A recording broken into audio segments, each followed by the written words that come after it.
اس نے جتنے پیسے مانگے دے دیے اور اس کو آزاد کرا دیا۔ حضرت بلال بھی وہ بھی آپ نے آزاد کرایا۔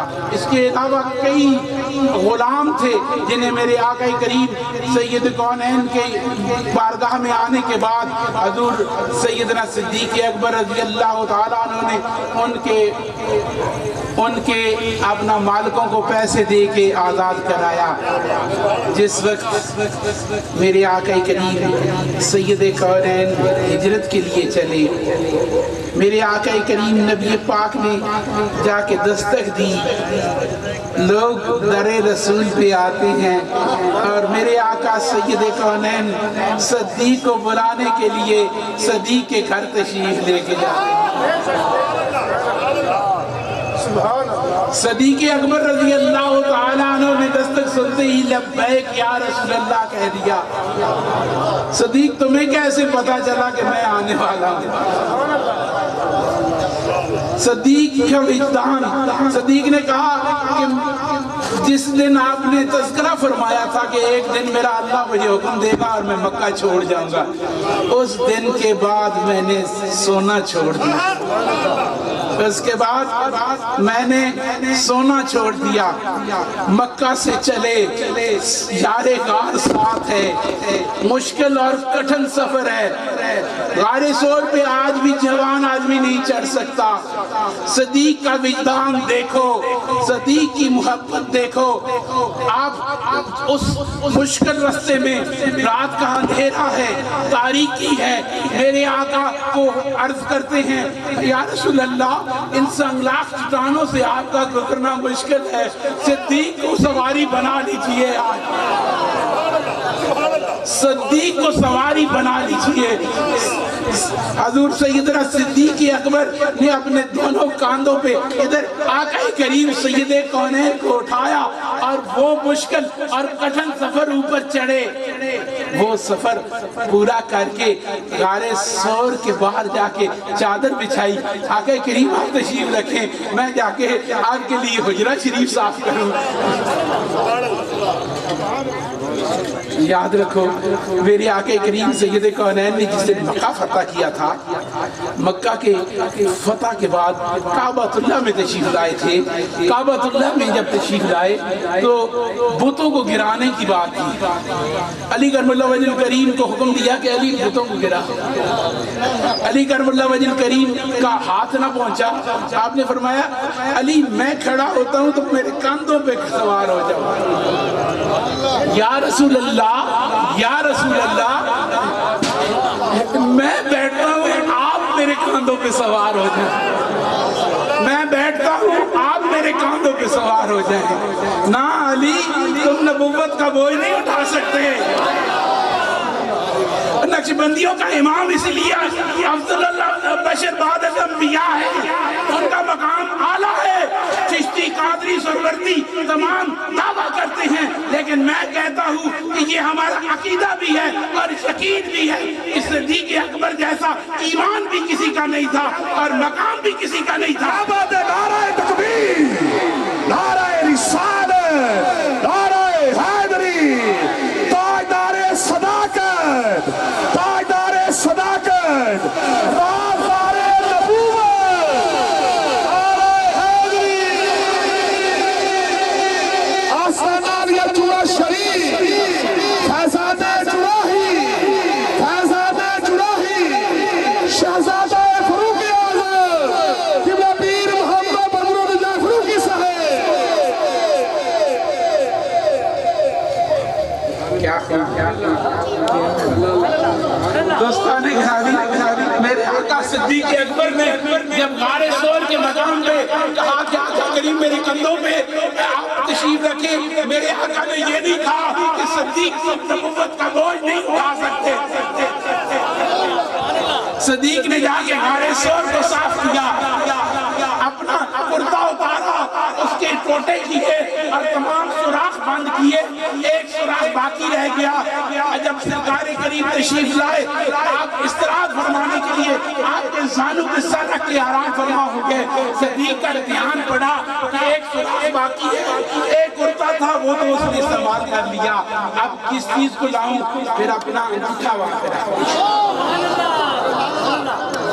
جو صدیق جان بھی مار دے، اولاد بھی مار دے، اپنا مال بھی مار دے، گھر بار بھی مار دے، وہ محبت میں اس مقام پہ پہنچتا ہے۔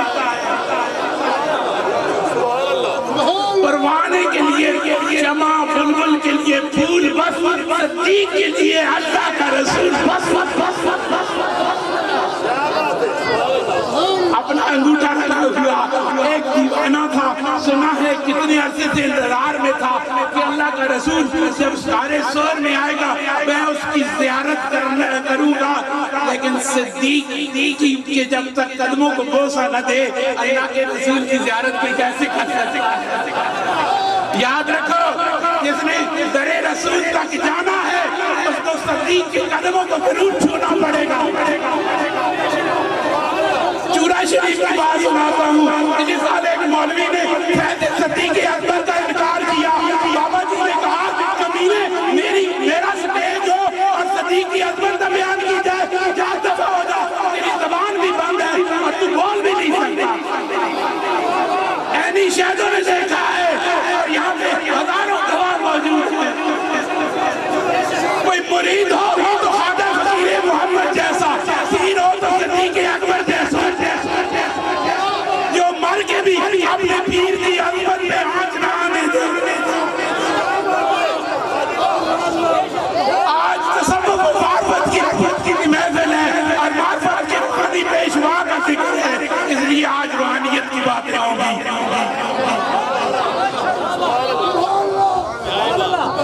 دوستو حضور صدیق اکبر نے انگوٹھا رکھ لیا۔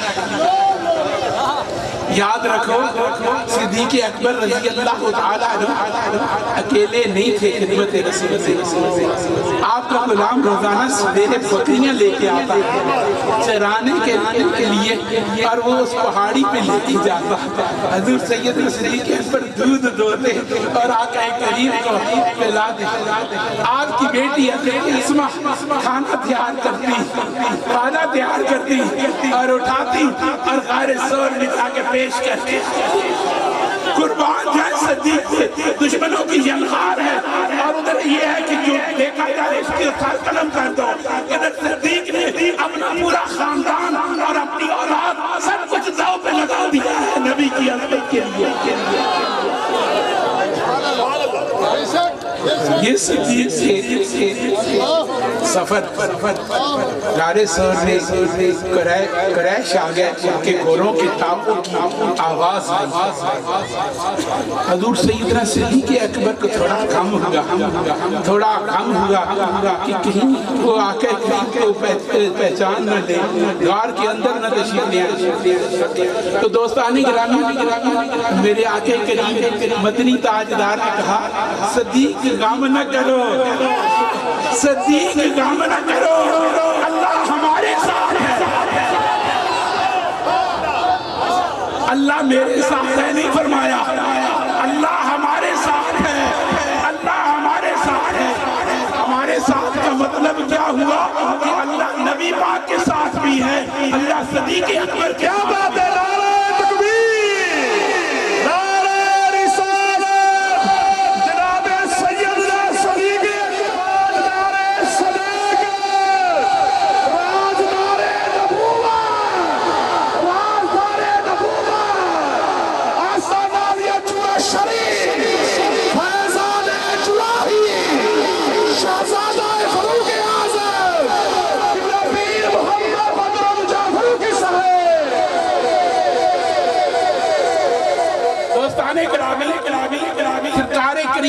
سید کونین کی معیت میں سفر کیا، ام محبت کا گھر آ گیا۔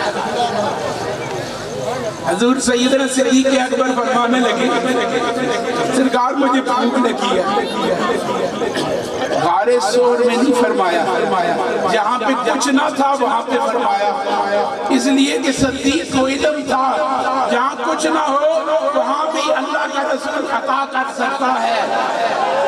سنیو عقیدہ رکھنا ہے تو صدیق اکبر کا دامن تھامو، جہاں پہ ایک نحیف بکری باندھی ہوئی تھی، ایک مائی گھر میں موجود تھی، کچھ بھی نہ تھا۔ یا رسول اللہ میں بھوکا ہوں، کچھ کھلائیں۔ صدیق کو علم تھا کہ اللہ کا رسول چاہے کہ جہاں کچھ نہ ہو وہاں سے بھی کچھ دے سکتا ہے، بلکہ سب کچھ دے سکتا ہے۔ اس لیے میرے آقا نے فرمایا کچھ گھر میں کھانے کو ہے؟ ام معبد نے کہا کہ حضور کچھ بھی نہیں ہے، میرا شوہر باقی بکریوں کو لے کے چرانے کے لیے گیا ہوا ہے، یہ ایک نحیف بکری ہے یہاں پہ باندھی ہوئی ہے، کافی عرصے سے نحیف ہے، اس کو صحت بھی ٹھیک نہیں اور بہت بیمار ہے، یہ چرنے کے لیے بھی نہیں جا سکتی۔ آپ نے فرمایا اگر تم اجازت دو تو میں اس کا دودھ دھو لوں۔ تو اس نے کہا اگر آپ یہ دسترس رکھتے ہیں آپ تو یہ ضرور دھو لیں۔ میرے آقا کریم سید کونین نے ید اللہ والا ہاتھ اس بکری کی پشت پہ پھیرا، اس بکری کی پشت پہ پھیرا، بکری نور علی نور، اس کے تھن پھرائے، نبی پاک نے دھونا شروع کر دیا۔ کتنا متبرک وہ دودھ تھا اور وہ پینے والے کتنے خوش نصیب تھے جن کو نبی کریم نے دھویا اور صدیق اکبر نے پیا۔ صدیق پیو اور پیو، راج کے پیو۔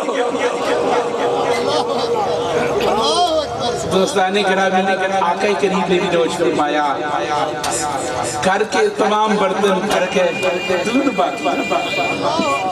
سرکار اپنے سفر کو چل دیے، صدیق اکبر معیت میں تھے، ساتھ تھے۔ گھر میں جب ام محبت کے شوہر آئے انہوں نے کہا دیکھا تو گھر کے سارے برتن بھرے ہوئے بڑے دور سے، کہا گھر میں دودھ دینے والا جانور تو ہے نہیں، یہ سارے جتنے پانی والے برتن ہیں وہ بھی دودھ کے بھرے ہوئے ہیں۔ کہا اللہ کے بندے بہنی جان، ایک خوبصورت صورت والا آیا، ایک منمونی صورت والا آیا، ایک پیاری صورت والا آیا، اس نے مجھ سے پوچھا کہ میں دودھ دھو لوں، میں نے کہا دھو لو۔ اس نے بکری پہ ہاتھ پھیرا اور دھونا شروع کر دیا۔ وہ دھوتا جاتا تھا، وہ جب دھوتا جاتا تھا اور برتن بھرتے جاتے تھے، ہم نے پیا بھی، خرچ بھی کیا، استعمال بھی کیا، لیکن وہ دودھ ختم نہ ہوا۔ انہوں نے فرمایا اللہ کی بندی وہ کوئی عام بندہ تھوڑا ہی تھا، وہ تو اللہ کا رسول تھا۔ میں نے سنا ہے کہ اللہ کا رسول مکہ سے مدینہ کی طرف سفر کرے گا اور اسی سے گزرے گا، ہو نہ ہو یہ وہی شخصیت ہے۔ چلا ہم بھی پیچھے چلتے ہیں، ریوڑ لیا، بکریاں لی اور مدینے چل گئے۔ مدینے میں وہ بکریاں رکھی، وہ بکری موجود رہی، دودھ دیتی رہی۔ وقت گزرتا گیا، کہتے ہیں حضرت عمر فاروق رضی اللہ تعالیٰ عنہ کے دور میں ایک بڑا قحط پڑا، تمام دودھ دینے والی چیزیں خشک ہو گئیں، کسی چیز کا دودھ نہیں نکلتا تھا، لیکن وہ بکری اس وقت بھی دودھ دیتی، کیونکہ اس کا دودھ اس کے تن و بدن سے نہیں بلکہ اللہ کے رسول کی رحمت سے مل رہا تھا۔ بات ہو رہی ہے حضور سیدنا صدیق اکبر کے فضائل کی، نبی پاک کی زبان پاک سے، جس نبی نے کہا ذالک الکتاب لا ریب فیہ، اس نبی کی زبان سے 181 ایسی احادیث ہیں جن میں فضائل ابو بکر بیان کیے گئے۔ میرے آقا نے فرمایا دنیا میں سب کو میں نے ان کا حق ادا کر دیا ہے، ایک صدیق وہ شخص وہ ہے جس کا حق